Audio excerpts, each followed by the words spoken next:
Hi everyone, and welcome to the Jeff Bullis Show. Today we have Suzi Dafnis with us, and before I get to have a lovely fireside chat with Suzi, who I've known for, 30 years nearly, maybe. Wow. I'm going to introduce her. So Suzi's entrepreneurial journey started in the spare room of a Sydney apartment. Now, we've heard that story many times. Sometimes it's a garage, but she started in her spare room in the Sydney apartment, much as what I did too. So she started in 1994 when a business partner of hers started a boutique events company that represented speakers and authors from the USA here in Australia.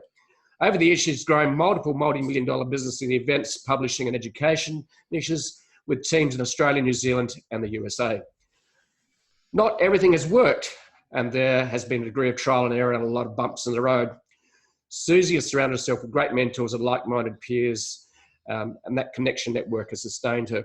Suzi's big passion is helping women's business owners to grow and scale their business so they can create their ideal lifestyle and make a difference in the world. Suzi has headed up HerBusiness, formerly the Australian Business Women's Network, for the past 23 years, 2+ decades. Wow. So she's persistent and resilient, obviously, and that's great. Which today has more than 30,000 amazing women, and a few men have snuck into that fold as well, apparently. And I think actually I've been on your show a few years ago. So her goals include finding the best education mentors and resources from around the globe to help them get the skills, knowledge, and support they need to succeed. It's a connection network for women in business to get the mentors, contacts, referrals, knowledge, and skills they need to grow their confidence, make more money, build their business, expand their network, and create the lives they love. So thank you, Suzi, for agreeing to come on the show. It's a pleasure. And we've bumped into each other over the years in various forms and guises. And welcome to the show. It's just so great to have you here. Thank you, and congratulations on the show. I'm very excited to be a part of one of the early episodes. And yes, it's been a while, and the length of my introduction, I think, is reflective of how long I've been around. So yes, it's a pleasure to be here. Now, Suzi, I'm going to go a little bit back in time. So and I did some research on you, and it's all good, by the way. So it's all good. Good to hear. I haven't found anything in the closet yet. Not that I wanted to. So in 1994, you started Powwow Events with your partner Peter Johnston. And so tell me a little bit about what inspired you to start Powwow Events. So it was not so much inspiration as a need to survive at the time. I had been retrenched from a job that I was working at, and which my partner, PJ, had been a partner in. It had closed down within a very short period of time, and I was handed a payout of $400 and a filing cabinet. That was my payout. And I had some marketing. So the filing cabinet worth more than the payout by the sounds of it? I think so. I still have that filing cabinet down in the garage. But that was all they could give me. And actually that's not true. They also gave us, as part of our payout, a database of about 1,000 clients. Right. And that really then became the start of our new business. But it was out of necessity. But initially I was going to be a marketing consultant. I had some marketing chops, and I thought, look, and I had some very basic design skills like PageMaker, something, point something, I can't remember. And I thought, I'm just going to start consulting and we'll figure it out along the way. My partner PJ had some sales skills. He had a background in radio, very good with sales and strategy. And the business, while it started in 94, probably took almost 2 years to really form, for us to create a viable business model. And in the beginning, like a lot of businesses, we were doing whatever we could to bring money in. Sometimes because we understood events, sometimes we were event organizers. Other times we were selling tickets for people like Tony Robbins. Other times we were doing corporate events and hosting events for large corporations. We were just doing whatever we could, and sometimes I was doing design and people were doing consulting, but it took a good couple of years for us to find our niche and find that pointy end that we could really excel at. And for us, that was in having a boutique organization that represented, as you said, mostly American speakers and authors in the Australian marketplace, and not only representing them on stage, but also publishing their books in those days, DVDs, CDs, manuals, and things like that. And so we created a model that was actually based on my previous history of having worked in the music industry, where we would create brands out of these individuals. Right. And that it was a business we ended up having for 13 years before we sold it. Right. So you sort of took content and the people behind that content, you actually made personal brands out of them. Is that just exactly? Okay. So, so you kick off. You're 2 years in. You're scrambling to earn money any way you can to put food on the table. So it was not so much about an inspiration from a book or anything. It was more like, we just got to survive. We're going to put food on the table. We've got to pay the bills. We've got to pay the rent. So who were your mentors, because you very much talk about in, HerBusiness, you talk about mentors and resources. HerBusiness. What sort of mentors have helped you along the way? So you kicked off, you're 2 years in, and it runs for 13 years. So who's basically inspiring you from a mentor and resource point of view? I'm a big fan. Yeah, big fan of mentors. Always had mentors, because I always knew that it was going to be a fast track, that someone who had done this before was going to allow me to take steps faster. And I'm never afraid to say I don't know. I think that's probably one thing that's worked really well for me. And so in the early days, it was, who knew how to do something I couldn't do? So once we had a viable business model, we had never done an extensive budget. And so a friend of mine was, head of finance for a particular company at the time. He helped me do a budget. Another friend who was a corporate trainer who helped corporations with their visions sat down and helped us do a vision. So I would just call on people in both formal and informal ways.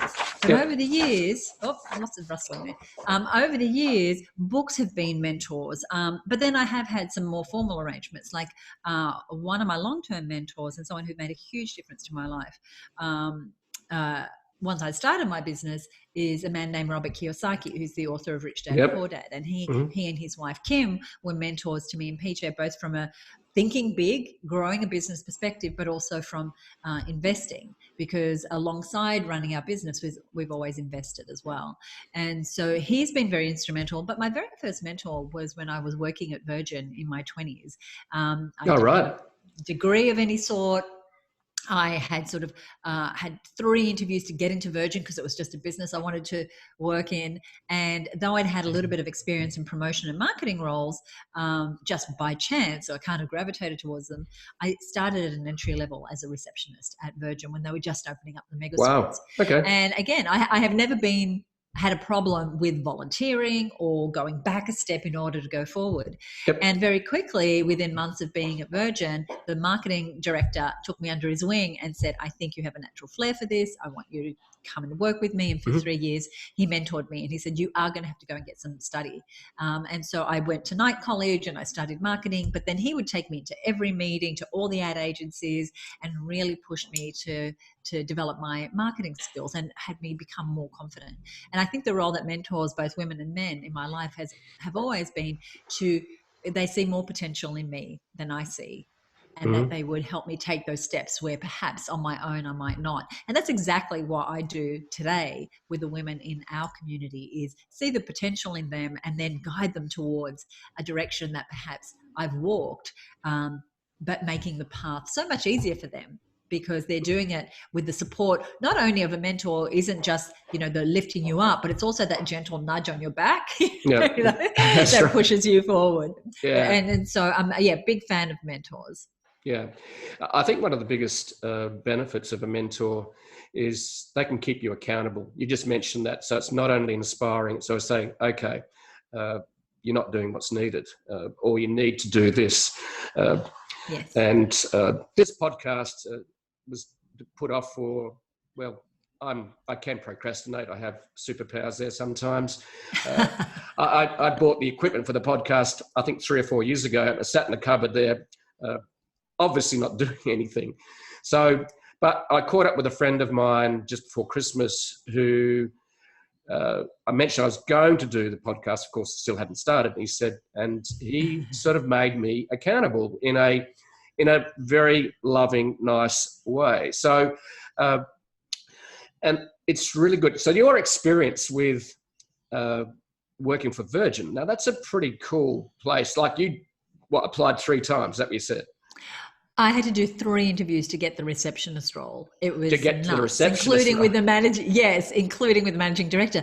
And Virgin, yes, it was one of those brands. As someone in their 20s working for a company that sent you to music gigs every second night, and you got to coordinate their performances at Darling Harbour. It was pretty cool. It was pretty cool. I was on the must get in list, no matter what sort of, I suppose, target. Yeah. And it was a company that was growing quickly, and they were innovative. So there was lots to learn just by watching of how they worked with teams, how quickly they grew, how they opened up new stores, how they dealt with PR, they're PR masters. And so it was really, really good training for someone in their 20s who did then want to go on and do more in the area of marketing. Yeah. And you said you're talking about people you learned from the music industry, was actually turning personal brands or turning a content or music into a personal brand. And Richard Branson is the absolute master of the personal brand, isn't he? So Absolutely. Tell me a little bit of the personal brand as you've been part of and experienced. So what are some of the secrets to building a personal brand, you believe, after being in Virgin and, of course, doing it for yourself and for your business and helping others? I think that's a really great question. And I didn't set out to create a personal brand. In fact, for many, many years, I stood behind the company name as the brand, and I'm a great conduit of bringing great experts like you, like all the wonderful speakers over the years that we've brought to our community, the Seth Godins and Guy Kawasaki's and Gretchen Rubins and Amy Porterfields. And I could go on. And so I would be the host, or I would be behind the scenes. And then a few years ago, really at the encouragement of a couple of friends, it was like, Suzi, you have so much experience that you're not sharing. You keep bringing us these fabulous guests, but you also have experience to share. And I started to lean into this idea that whether I liked it or not, I had become a brand. In 11, 12 years ago, when I was invited to be on the Dragon's Den show, which was the show that was before Shark Tank. It was a very similar show. Yep. It was because I had a personal brand. It was because people had started to see me. I'd had lots of media because of the success of our businesses. And so even though I was a reluctant brand, I finally sort of moved into it and realized that I can use that to leverage the work that I'm trying to do. I can reach more people if I'm willing to be more visible. And so I've been a very early adopter of podcasts and webinars, and I was a very reluctant Facebook Live participant, I have to say.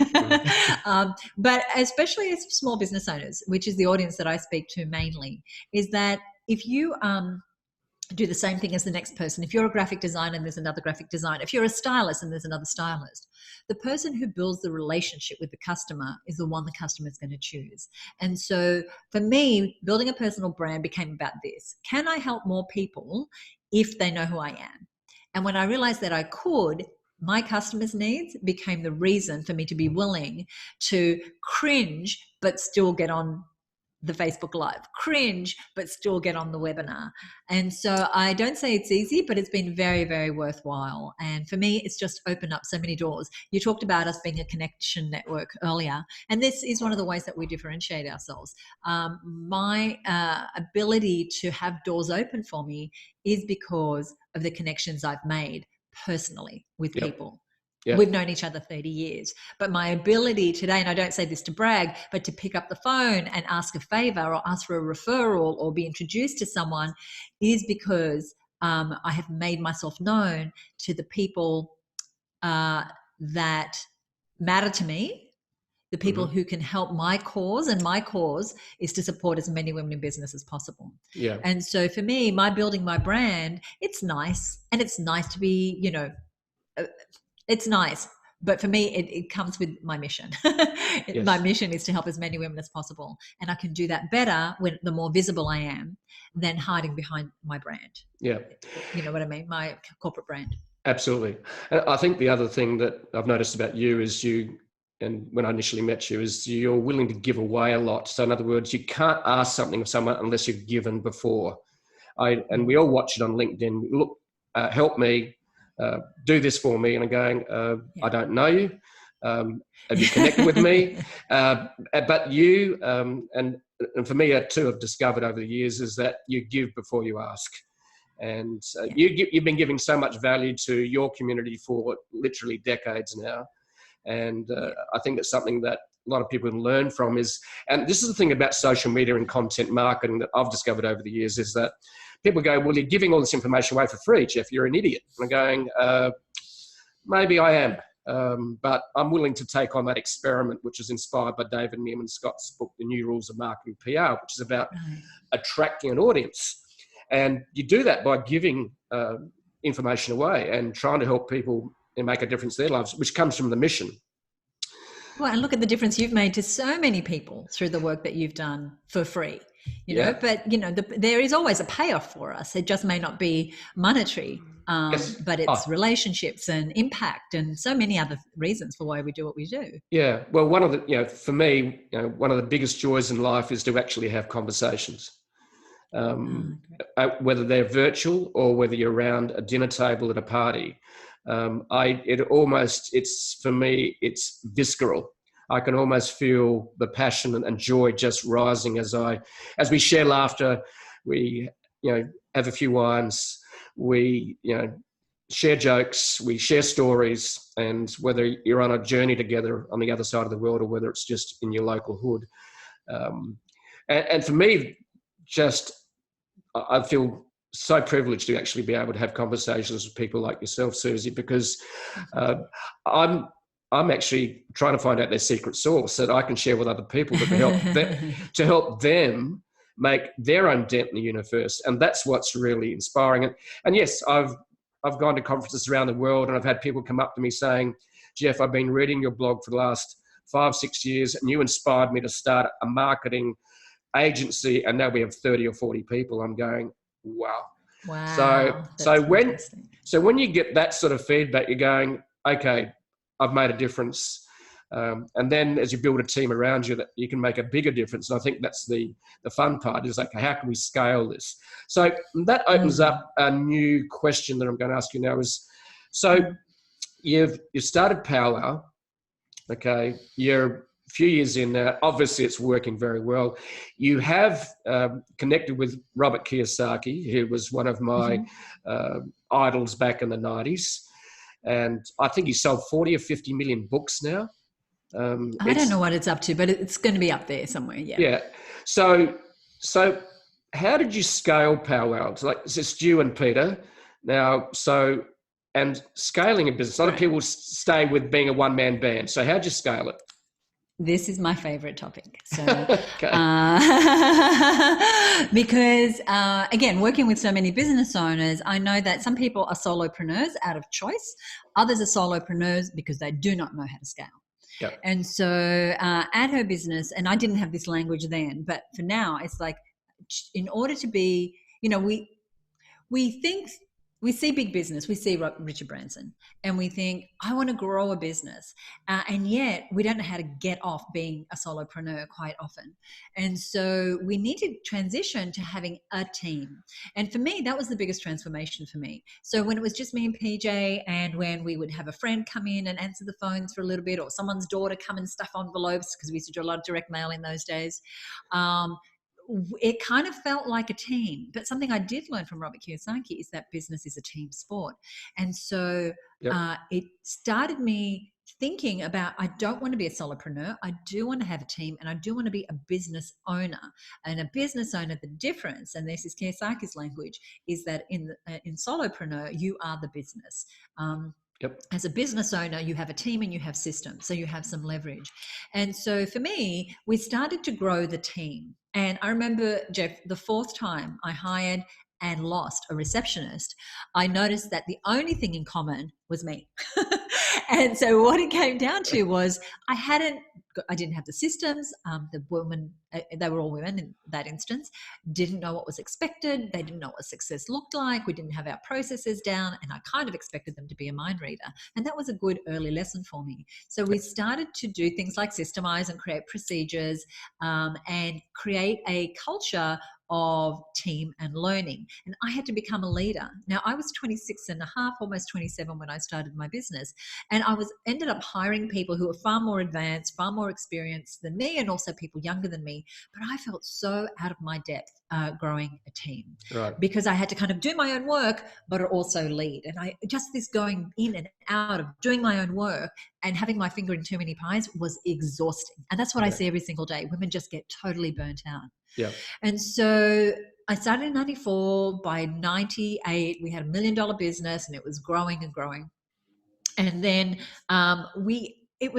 because there was two of us, me and PJ, our tentacles could carry a team of 10 because we could kind of manage it. Mm-hmm. But we were going to get stuck there, and the business was growing and demanding that we get better as leaders.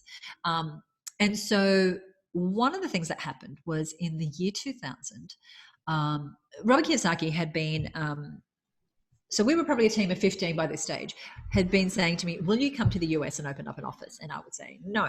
And he's like, would you come to the US and open up an office? And we would say, no, because what are we going to do with these 15 staff? There's no way we can leave, because there was no middle management. There was no two ICs. We were kind of the top of the tree. And then in the year 2000, in April, it was this month actually, oh my gosh, it's next week, Oprah called. Literally, wow. Oprah called. She didn't call me. She called Robert and wanted him to be on the show. And so he said, this is really happening. I really need you guys to come and set up the event side of my business in the US, just like you represent me and a whole lot of other people in Australia. And at that point, we had to make a decision. Were we going to take this huge leap? And as terrified as we were, here's what it forced us to do. It forced us to hire a CEO. It forced us to put in middle managers. Mm-hmm. It forced us to create KPIs and budgets and systems and processes beyond what we had done. And it forced us to scale and to leverage ourselves into the role of CEO and allow the business to run itself. And so then for 7 years, I lived in the US and traveled back and forth and had this team of managers in both countries who grew the business. And so we could have said no to that opportunity. It was a big risk. The dollar was 48 cents. It's pretty pathetic now, but it was 48 cents to the dollar. So it was very expensive going into that market. But we took that leap. And what I learned was, firstly, I love team. I've become a much better leader. I'm actually a really good leader now. And so as business owners, one of the hardest shifts is to have that mental shift of being a small business owner or a solopreneur more often to having a team and stepping into that CEO role and putting into your business what only you can contribute. And that doesn't mean we all have to grow big businesses. It just means we want to be clear. If you're really clear, I just want to be a solopreneur, I want to earn enough to contribute to my family, to go on vacations, to have a nice car, to feel like I'm making a contribution, to serve some clients, great. But if you want to be what we call at HerBusiness a micropreneur, so you want like up to 15 people and different roles, and you want to be leveraged, you want to be able to take a vacation and the business is still there when you get back, then you have to be a different type of leader. It takes a different mindset. It takes you thinking and doing very different things to being a solopreneur. And so for me, one of my passions has become to help women grow and scale a business by helping them put in place the systems, the planning, the processes, the financials, the technology, etc., to go from being a solopreneur to growing and scaling a business. A long answer to your question. And that's exactly what I wanted to hear, because I think this is the conversation I have with many successful entrepreneurs is moving from the solopreneur mindset to the scaling the business where they actually have processes and systems. So it's both an opportunity and a challenge, isn't it? So the challenge was your mindset. Okay. Yes, absolutely. And then my knowledge. And my knowledge too. Knowledge I didn't know how to do it. Knowledge and experience. Yes. So that's maybe one of your biggest challenges. What other challenges did you find along the way as you're still building powwow events, which you actually exited in 2007, didn't you? I think, is that right? That's right. Okay. That's correct. So what were the other biggest? 13 years now. Yeah. So what are the other? What are the other challenges? Sorry, the other biggest challenges. Yeah. Mindset was the biggest thing, and just going from growth to growth. The other was imposter syndrome for me. Okay. And I know this is one that is usually more common with women than men from the research I've done. And that is becoming more successful than you imagined, hitting goals that you didn't even think that you could set, and then having to be settle into that way of being. I don't know if I can Yes. explain this. Yep. Does that make sense? Yeah. Right. And so I came from a working class family. I have no formal business education. I left home before I finished my high school certificate. And for the longest time, because I didn't have those credentials, I didn't think that I could really amount to anything. I thought I'm a hard worker. I knew that I would work hard. I'd probably save, have a good job, that sort of thing.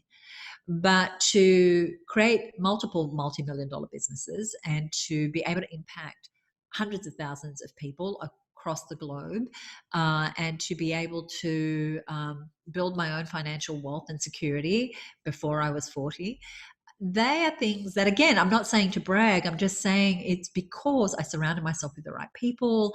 I looked for mentors. I realized that I couldn't do it on my own. I sought the knowledge. I'm an avid reader. I attend seminars. I belong to a mastermind. I listen to podcasts. For me, knowledge has been kind of the big key that unlocked that. So anytime I would get stuck, I would go, okay, who knows how to do this? Who I could reach out to. And I have always reached out, whether it's to an advisory board or a mentor or an expert or buying a course or whatever it is. What context do I have that could help me open that door? And so for me, my connections are really gold. The people that I've met over the years. And like you said, it's not a matter of who can I tap on the shoulder. It's like, who have I contributed to who might also want to contribute to me? But the challenge is, they happen, like exchange rates changing because we were selling goods internationally. We had a tour in the US 4 weeks after 9/11. I was there on my own. When the towers came down, I was petrified. I'd locked myself in the apartment I was staying in because you didn't know if the world was exploding outside. It was just so unbelievable. And 4 weeks later, we were meant to be in New York City putting on an event for a couple of thousand people. And we thought, that's not going to work. And right, people are devastated. And so we thought, what are we going to do? Because our income relied on us doing these events around the country. That was our revenue. And it was at those events, we would sell tickets for the events, but then we would always sell merchandise and we would sell high price ticket events on the end. And so we were, within our first year of having a business in the US, and we were just going to be leveled. And what ended up happening, again, this is just about courage and communication. We reached out to people and said, hey, we know this part of the country is just in shock and in grief right now. And people wrote to us, hundreds of people wrote to us and said, please come. You need something positive. And so we showed up. It was kind of a solemn affair, but we did it. But that could have derailed us. So I'm trying to think of what the lesson was. The lesson was courage. It's like checking in, having a mission that's bigger than yourself. I think for me, that's really what's gotten me through this. It's like, why am I doing this? And everything I've done has obviously served me in some way, the good, the bad, and the ugly. But it's really for me around having a mission that is bigger than you. For me, the more I contribute, the richer I feel. That's the truth. And I remember Kiyosaki talking about Robert, and one of his ears are burning. He said to me, what's wrong with you, Suzi? He said, you're not money driven. You're not money driven. You're mission driven. And he wasn't saying that was a problem, but as someone who, for him, money is very much a driver of what he does. And he also has a huge mission. What he was saying to me is that just know yourself. It's like, you will never do it for the money. You just need to know that for you, you need to have a mission that you're really passionate about, because that's what drives you. Right. And I think he hit it right on the head. Right. So what's Suzi's mission? For me, it is really around women and helping women reach their full potential in business. That is my mission. And whether I do that through my podcast or the webinars we do or our mastermind or an article or being here on an interview with you, if I can inspire one woman to know that even if she doesn't have all the contacts or all the skills or all the knowledge or all the connections or the know-how right now, that if she creates a vision that really inspires her and she surrounds herself with the right people and she takes action, then she will get there. It sounds really altruistic, I know, but I truly believe it. because I've gone places that I never imagined I would. And it was really through going, where do I want to go? How do I get there? What do I know? Who do I know? Am I taking action? Nothing happens until something happens. Yeah. And so sometimes you're going to take the wrong step. Sometimes it's going to be the right step. But if we're not in motion, then nothing happens. That's my belief. Yeah, I totally agree with you there. For me, having a passionate purpose is absolutely vital. If I have to get up every morning and do something I hate, and I have to keep doing that, I can just see myself slowly dying inside. Dying. I know you're interviewing me, but what's your purpose? What's your mission? My mission is how to help people win at business and life in a digital world, because I think that is, it's not just about the money. It's actually how to win at life as well. Everyone thinks, and the research shows that after $75,000 a year, in other words, you paid the rent, you got food on the table, it doesn't increase your happiness. Sure, yes. It's maybe a measurement success, but the reality is that we are not separate. Our physical beings, our mental beings, our souls, we are one. So for me, it's making sure, and sure, you got to go and work hard and do some late hours occasionally, but I think for me, it's a holistic approach to life that's really important. And we live in a time and an age where we can do this, because we've got all the tools, like the cost of software to do this today, to start a blog. I started with $10, you started with $400. There's not much difference between the two, really. It's bugger all of nothing, really. But what carried and sustained both of us, it was a passionate purpose. And that could be sometimes just getting food on the table. But then you go, well, how can I really make a difference on this planet?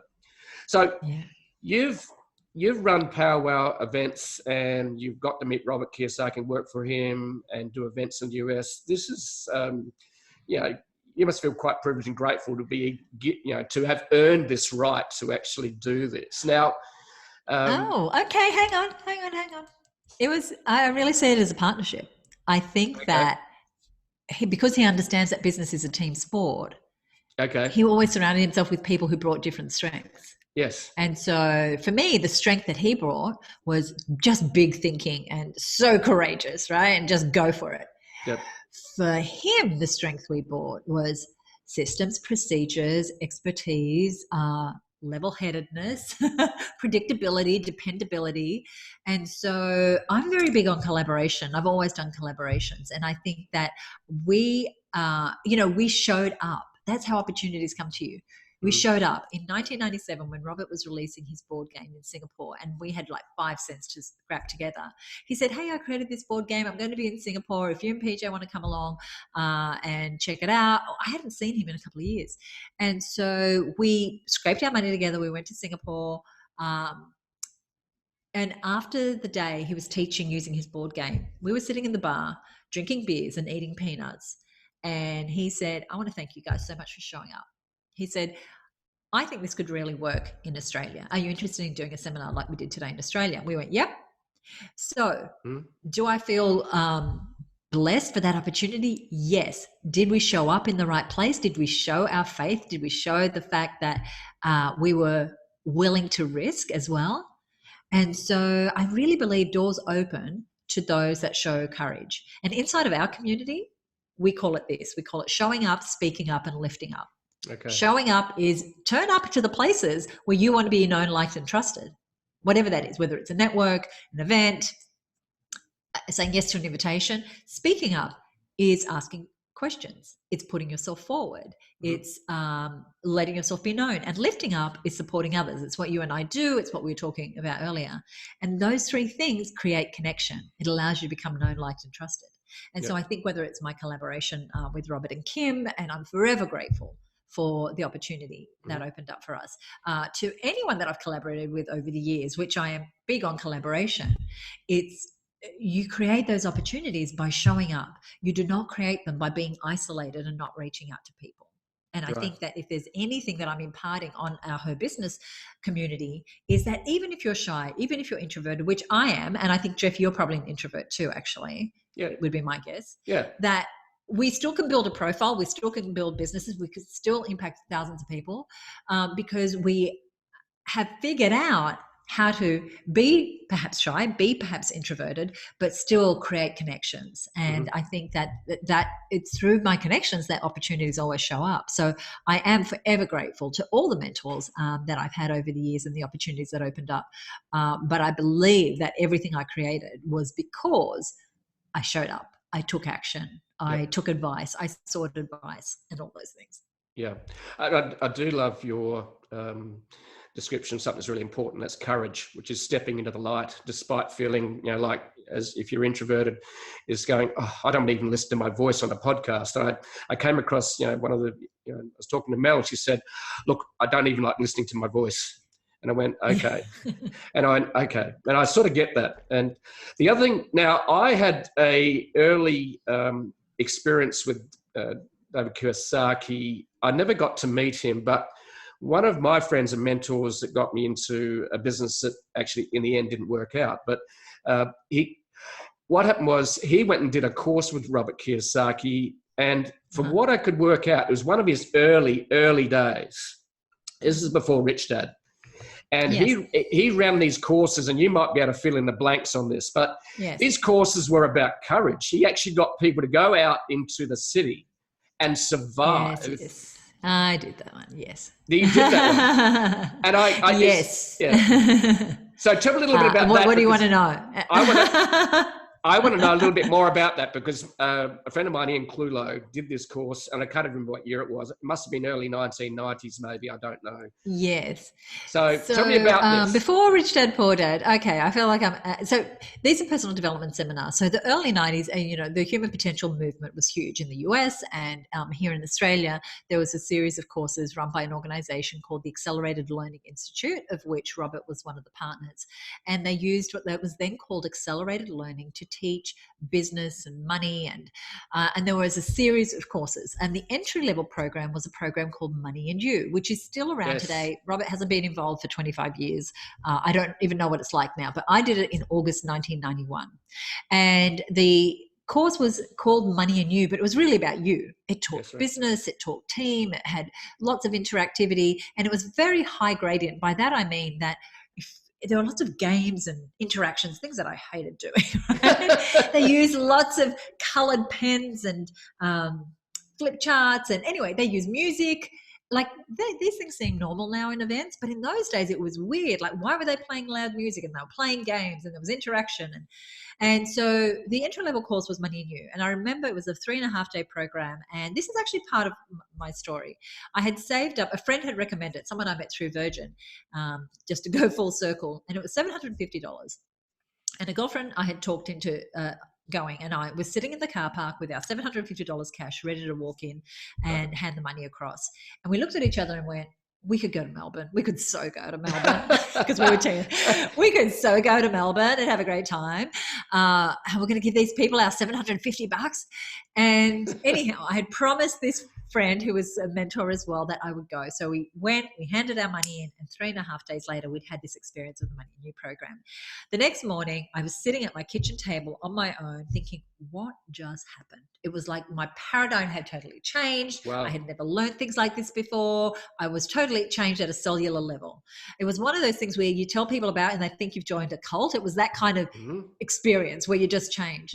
And so Money and You was the first of a number of courses. There was another one called Powerful Presentations, where you would learn about presenting, and where I did my very first speaking from stage. There was one called Creating Wealth, which is the one where one of the activities was you would be sent out in the street sort of to fend for yourself. And without going too much into their IP, which was their games, everything about these courses was so confronting, confronting. And for some people it really worked, and for other people it just scared the heck out of them, and they were changed, but not for all the good reasons. But for me, it worked. And so after I did that first program, I wasn't working. I was out of work. I was just back from traveling in Europe, like a lot of people in their 20s were doing.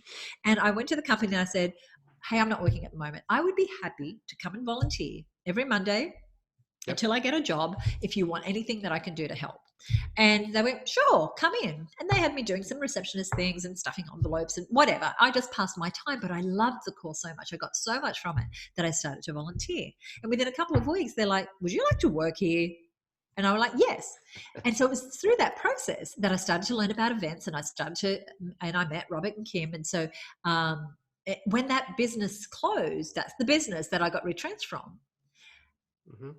That's where I got my training on running events, and where I met Robert. But I stayed in touch with Robert and Kim. Then a couple of years later, after all that ended, we started to work together. So point of that story is that I took a risk. $750 is everything I had at that time. Mm-hmm. And I put it into knowledge and education, and it totally paid off. And I did it because someone I knew and liked and trusted recommended that I do that course. Right. And I did it. And, my life changed as a result in so many ways. And I still have very good friends from that 91. So it's almost 30 years that I did that course. Yeah. But for me, knowledge is my highest value. I just didn't know that knowledge like that existed, because all I knew was school. And one of the things was that when I was going to career counseling at school, I thought I wanted to be a teacher, but I hated the whole school system. And I didn't want to work for the government. And nothing wrong with working for the government. It was a safe, secure job. But I knew I liked knowledge and learning, and I thought I wanted to be a teacher, but I just couldn't see myself in that system. Move forward 10, 15, 20 years, and I am a teacher. It just looks very different, but it's come from learning about other ways to create learning environments where people can really flourish, ways that speak to the adult learner, ways that don't diminish and have right and wrong. Yes. Right? And so our learning environments have always been, whether it was with Power Events or now with HerBusiness, about collaboration and bringing out the best in people, and using, whether it's music or color or engagement or collaboration or whatever it is, to help people learn and grow.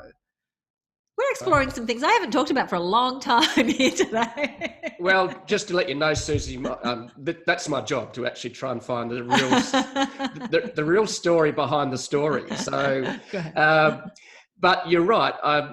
We're both educators today, and guess where I started my career? I trained as a high school teacher. So, did you? Yes. I didn't know that. Okay. So I trained as a high school teacher and hated it. I was teaching information and knowledge that I thought was, in the most part, quite irrelevant. Students would come up to me going, "Mr. Bullis, why are we learning this?" And saying, came up with a fantastic answer. But, what were you teaching? People that didn't want to learn, they're called teenagers. No, I was teaching things like economics and accounting, which I hated. Okay. I did a first year of accounting, realised I was never going to be an accountant because I was good at numbers, but I sucked at detail. So, and of course, accountants need to be good at detail. So, so after 5-6 years of just hanging in there, because of course you want your parents to be proud of you, and you're going, if I leave teaching, they will see me as a failure. So then I got into technology after I went and did some part-time selling at night. And I was earning more money doing part-time selling at night than I was as a teacher, right? So welcome to being a teacher. It's shit money a lot of the time. So the reality was I actually went and sold subliminal suggestion tapes to stop smoking. Wow. Okay. Yeah. And I was doing quite well, and I went, okay, maybe I can sell. So that made me go and take a little bit of it was 5-6 years. I moved to Sydney. I wanted to teach senior economics and see if that made a difference. It didn't at the end of the year. So I went out and did 3 career testing jobs for a few days. I went and tried real estate selling. And the guy I was put with as part of, because I knew the owner of the business, he put with a guy that was selling more photocopiers on the side and drinking at the pub more than he was actually selling. I went, if this is real estate, it's not what I want to do. Because I could get very drunk very quickly and trip over a photocopier at the same time. And then the other one was life insurance selling. That's where Tony Gregg, the famous South African cricketer, who was the face behind one of the top life insurance companies in Australia at the time. And I went and tried out with them for a few days and realised I had to be doing a lot of cold calling and selling. And as we both know, that's just such a ball of fun, cold calling and door knocking. And yes, especially for an introvert. Yeah, so, rejection. Wow, okay. Welcome to rejection world. And then mate of mine was starting a technology company, and I went, this is cool. this looks like the future. So that's when I leapt into the tech industry. Oh, very cool. So, but for me, the real thing, I think the main thing that I really love today is when I discovered social media, this intersection of humanity and technology that allows us to reach the world without paying the gatekeepers. And that's what excited me. So, but that's a little bit about me, but that wasn't meant to happen, really. It was more about you. So, that's very interesting. I didn't know that about you. That's great. That's great. And I like how you talk about social media being the combination of technology and humanity. And maybe that's why I like it, because I do like technology. I'm not in any way trained in technology, but I like to adopt technology early. But I mean, especially right now, as we're recording, so many people are in isolation. And were it not for social media and staying connected through technology, I don't know what any of us would be doing. So I know I'm very grateful for it. It just allows me to reach more people and stay connected, which, huge. Yeah. Now I'm going to raise something. I'm just going to quickly do a little retrace here. Okay. I asked you what was the inspiration to start your business, and you said survival. I'm going to beg to differ on that. I'm saying your original inspiration to start the business was Robert Kiyosaki, Money and You. That changed your mindset. That's what I heard. Right. You got rewired, you said. I think that was maybe the foundational element that, you had to survive. But to hear you describe what you did with Robert in that Money and You course where you had to go out and survive, you had to find courage. And you brought up the word courage. And I went, yes. So I think Robert's course rewired Suzi. And it did. It rewired me. Yeah. It took me from something to something. No, it really opened my eyes that education did not mean traditional education. That's right. And that once I got the idea of learning environments where people would flourish, that were not a university or TAFE or anything like that. And I understood that I had some marketing chops, and I liked events and helping people learn. And all the pieces kind of started to fit together. Mm-hmm. My experience at Virgin started to fit. Like I said, we took on that model of a music label rather than other events companies, and that helped create our viability. So all those influences mattered. And putting them together sort of in the right sort of jigsaw formation. Mm-hmm. But I remember doing one of the courses in that series was a 16-day business school in Hawaii, and it was treacherous. I went across between my 20s knowing nothing about business. There was, a couple of hundred people learning about business for 16 days, residential in Hawaii, and you get one day off. How crappy is that? Right. And you're working from dawn to very late at night, and each day was a different business topic. And I was so overwhelmed. It was so above my head. But I did make the decision at that point that I think I want to run my own business. I don't know how I'm going to do it. I don't know that I'm smart enough. I don't know anybody. I don't have any money. I'm sure I need a degree or something. But something had been ignited in me, and that I wanted to do something for myself. Now, I thought it might look like marketing consulting, or consulting around events. Mm-hmm. I didn't know it would look like offices in 3 countries and 45 staff. I didn't know it would look like a large national network for women business owners, where we are doing like the very first. It's now, we were talking about the other day, we did the first ever online mentoring program for women business owners, which the government gave us a grant for in 2007, or being, one of the very first female podcasters. So just, all these little things, it's like, Steve Jobs said, it's like you can't, what did he say? You might know this saying better than me.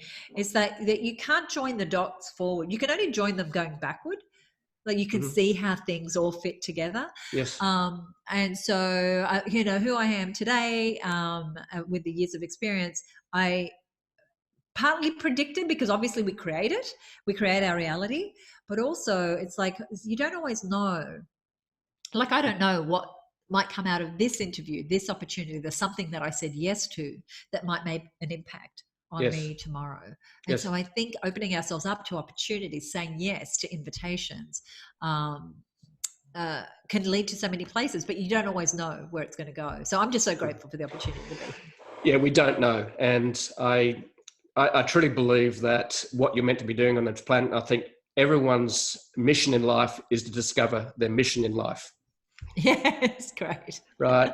And I truly believe that all of us are geniuses. And I'm not talking about the Albert Einstein type genius. I'm talking that we all have special gifts. And for me, what I've discovered about passionate purpose isn't a singularity. It's actually multi-layered. It's the intersection of your experience, which is a matrix of all the things you've described for yourself. It's your innate ability. In other words, we all got different innate abilities. And there's a great quote you come across, when I grow up, I want to be me. As a lot of us are told to be someone else. But to have that intersection of innate ability, experience, right, and what you love doing, and then actually acting on that. And that's where the passionate purpose, and it only took me 50 odd years to discover that, right? And I was lost in the wilderness for a long time, but I didn't know that what I was doing was leading me to the promised land. Right.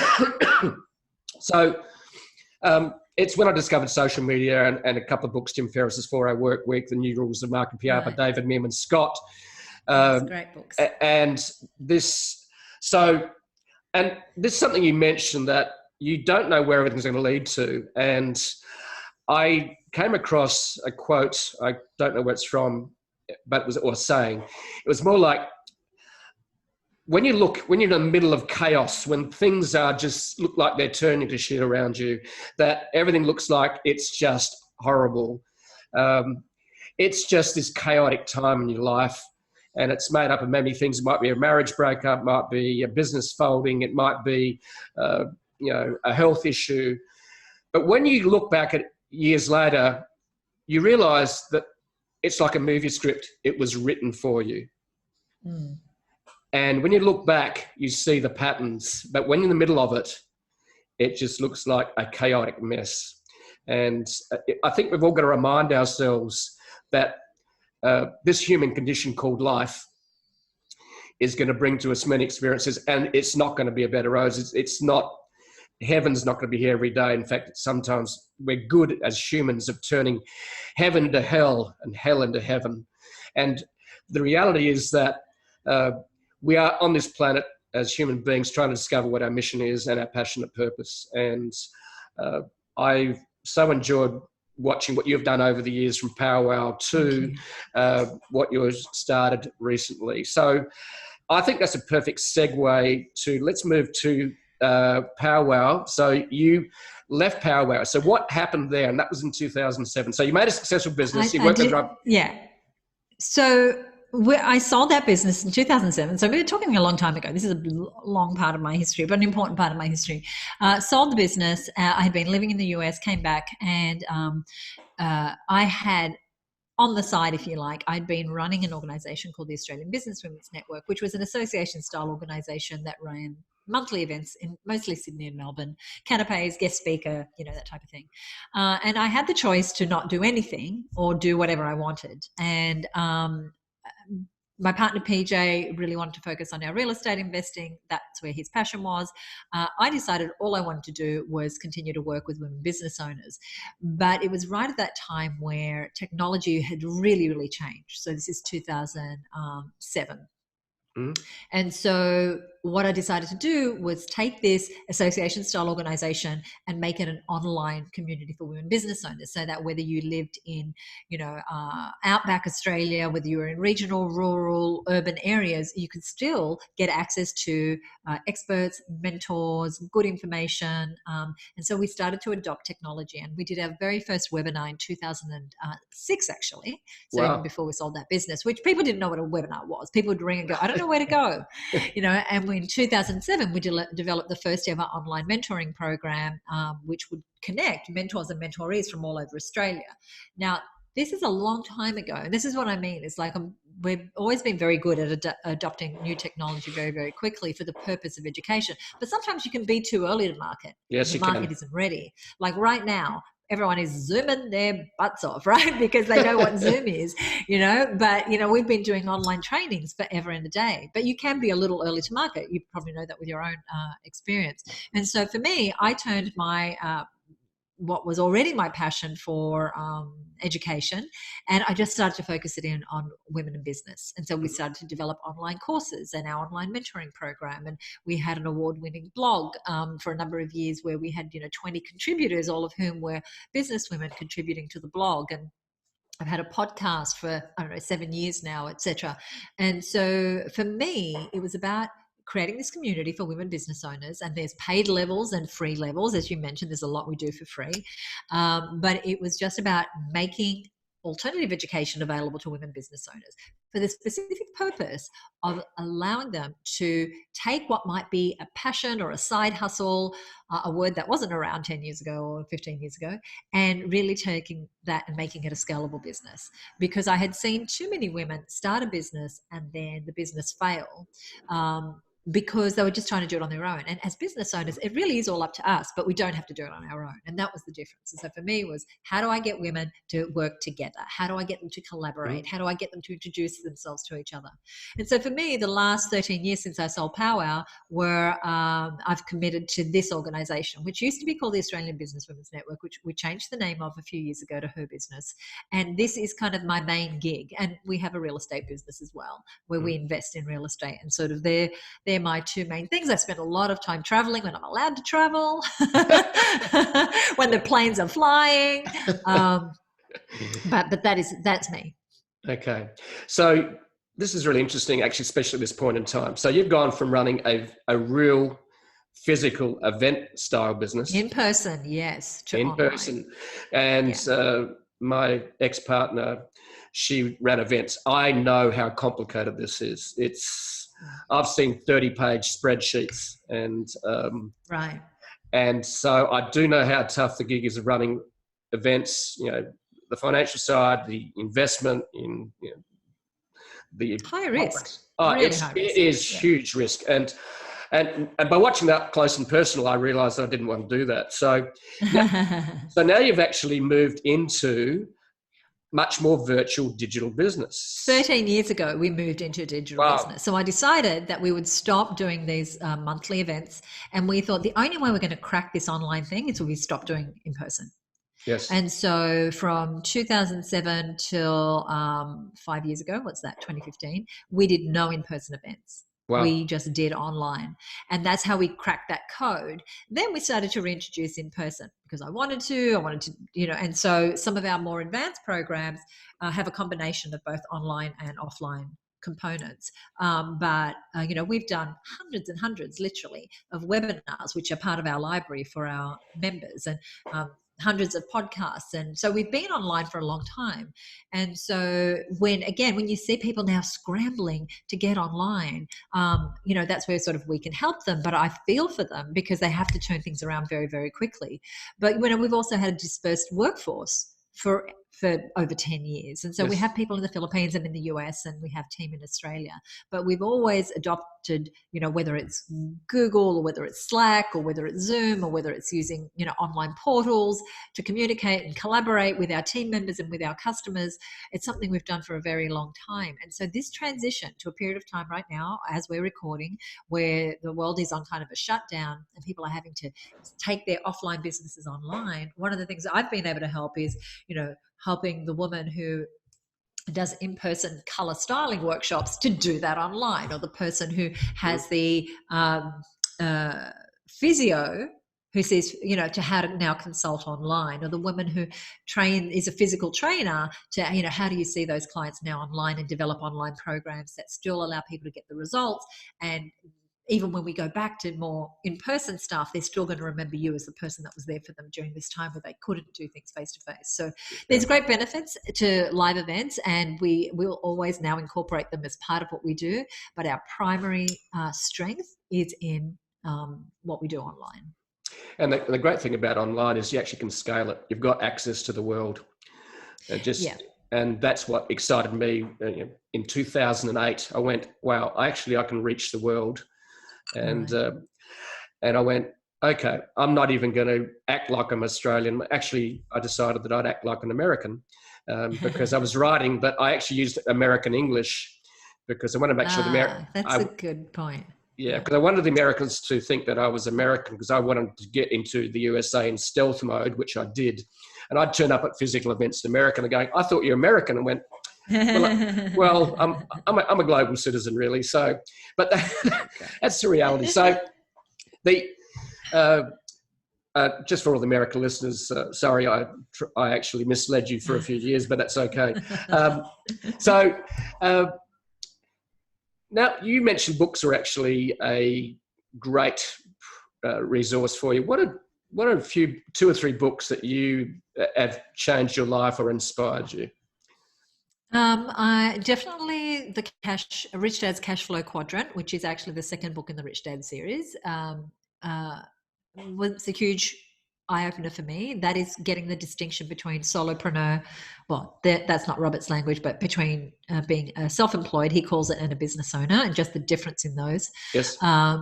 So the Cash Flow Quadrant, anything by Seth Godin, all of Seth Godin's books have been really, really important to me. The E-Myth by Michael Gerber, which is now, I think, 30 years old. But yeah, books continue to be my, I'm just here today. I'm reading, this is sort of the pre-version of a book that's just come out this week that I'm reading today because I'm interviewing the author tomorrow. Okay. So books continue to be, to me, teachers, whether I'm listening to them or reading them in print or, Yeah. For me, books have been one of my major mentors, and luckily I discovered and fell in love with reading when I was about 5 when, I read the book, The Cat Sat on the Mat, Dick and Dora. And I think I became the librarian's best friend at lunchtime in my school. So now a lot of people I'd like to know if you're willing to reveal a little bit about what's Suzi's daily routine look like? What's her morning routine that sustains her to be productive? My morning routine is pretty simple and pretty consistent when I'm not traveling. This is kind of my routine. Yeah. Yep. So I'm usually up early. I'm usually up before 7, sometimes much earlier, but generally before 7. And I'll come down, I'll make myself a coffee, and my preferred coffee at the moment is a decaf piccolo with coconut milk. Okay, and I'll make that, and I'll come and sit at this very table, but on that side of it, and I will journal. And I will journal for anywhere between 15 to 30 minutes. And that is just free form, whatever garb is in here, just sort of coming out, not edited. And sometimes it's constructive, sometimes it's just a download, sometimes it's reflective, sometimes I'm asking a question and see what my intuition is saying. And then from there, I'll grab a spot of breakfast. I'll check my social media, and I will head to the office. And then the other things sort of that keep me productive is that I have a pretty predictable diet. So most of the week, so 90% of the time, I'm 90% paleo. That is just my way that I've eaten for 10 years now. And I exercise. And I have been training with CrossFit for over 10 years now. And right now, my gym is closed, but I'm doing at-home workouts 3 times a week. And I tend to run at least once a week, usually on the weekend. Right.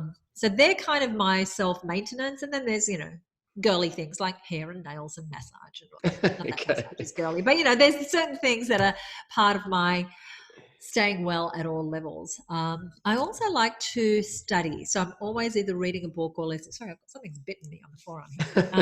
I'm either reading a book or I'm listening to a podcast. I'm always studying. So that's part of my routines and habits too. Yeah. Okay.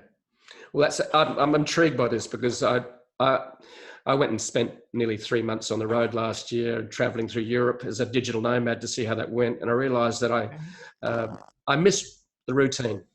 I really miss routine. And you mentioned that, yes, your routine is except when you're traveling. And I just find constant travel just disrupts the routine. And for me, morning routine is important too. And that's at every aspect of being human, So I meditate.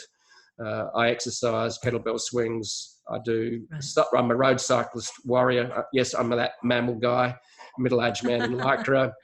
I love reading. So it's a good coffee, a good morning walk, a walk in the gloaming at the end of the day to watch the sunset. That brings joy to my soul, as well as keeps the blood moving. So now, one last question, Finis. I know your time's important.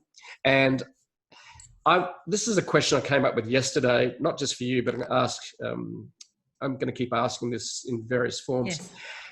How do you define success today in 2020? So how does Suzi define success? What's success look like for her? For me, it is not just in 2020, but it probably has been for at least the last 10 years since I sold my business. Because, at the end of when we did sell the business, I was really, really burnt out.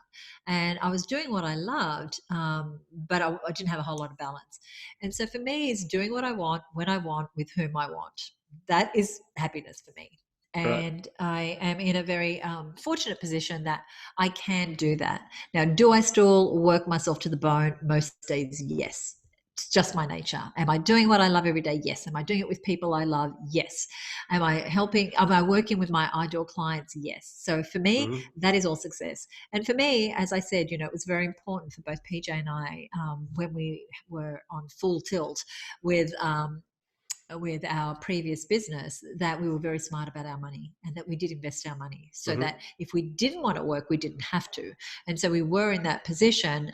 But before PJ was 40, I was 30. Well, it was well before he was 40 because I was 35 when we were in a position that our investments could take care of us if we chose to never work again.